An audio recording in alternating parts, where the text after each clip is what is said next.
is under the government of the Lord. You may have seen a fair lady you want to marry, but the government comes and says, this is your wife. What happens now is that you sacrifice your emotion because you are of the nobles.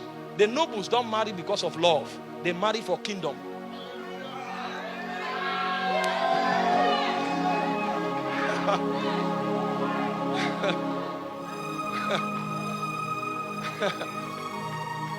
It's not given to man that walketh to order his steps. So even when the whole idea looks correct, there's a way that seemeth right unto a man. The end thereof is death. Death not necessarily because your life will end, but death because you'll be separated from God.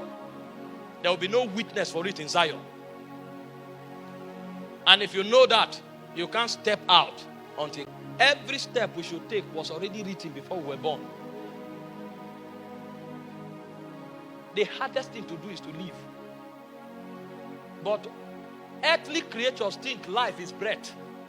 They don't know that life is actually the statement of the will of God. I'm talking like this because most of us are young people. Somebody called me today and said,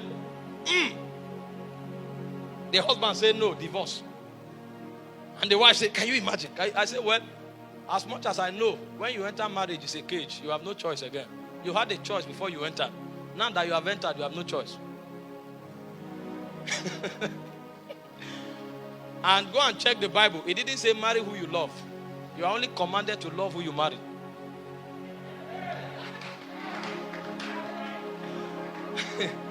And when I read the Bible, I discovered spirits don't consider love to be emotion.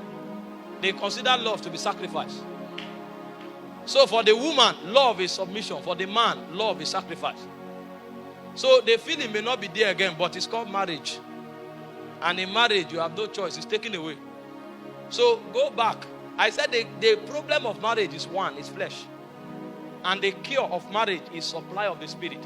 So the Bible said, be not drunk with wine, wherein is excess, but be filled with the Spirit. Speaking to yourself in psalms, in hymns, in spiritual songs, making melody in your heart to the Lord. When you are now full of the Spirit, he now says, submit yourself one to another. Because he knows that flesh will not allow you to submit yourself. So he says, first, be full of the Spirit.